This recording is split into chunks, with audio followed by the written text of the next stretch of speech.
I don't think cars should have these old yellow headlights anymore. In fact, the other day it was raining and this car came up with yellow headlights at a red light, and he stopped in the middle of the intersection. I guess he couldn't see the white line at all. It's very hard to see with LEDs, and I can't imagine halogen. But that brings me to my new sponsor, which is AUXITO LED.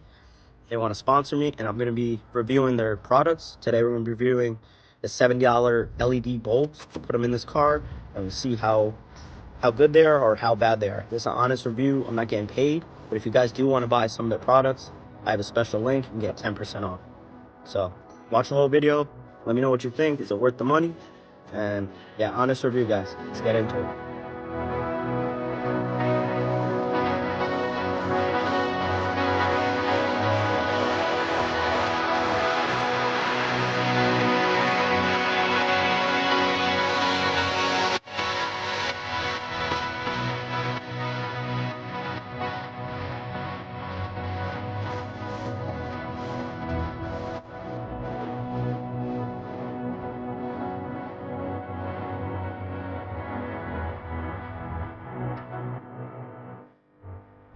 All right, let's see how the lights work.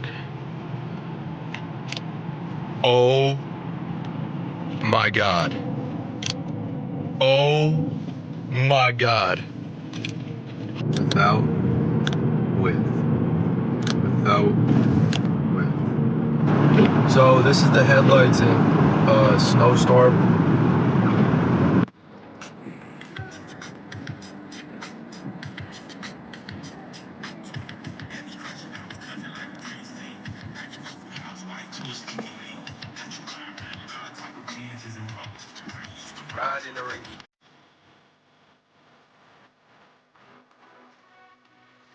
Alright, what's going on, everybody? This is without the Auxito LED lights, and then boom, right there in front of your eyes through the screen are the Auxito LED lights working in front of your eyes.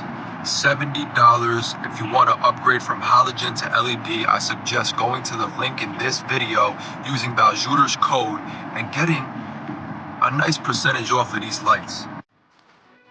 I would like to give a big shout out to Auxito for allowing my brother Baljuder to get the sponsorship for the. But now with these Auxito LED H11 light bulbs, bam, look at that. I can see like 100 feet in front of me. The throw is crazy. And especially once I add the high beams on, it's like boom. I can't miss. I'm seeing everything that crosses my way. I give these a high rating. I really do suggest that you guys buy these for $70. If you're looking to upgrade, why not? Especially to get a percentage off, click the link in the description and use Baljuder's code. This is an honest rating. I'm not going to promote anything that I personally don't like. I'm not going to give any fake kind of reviews or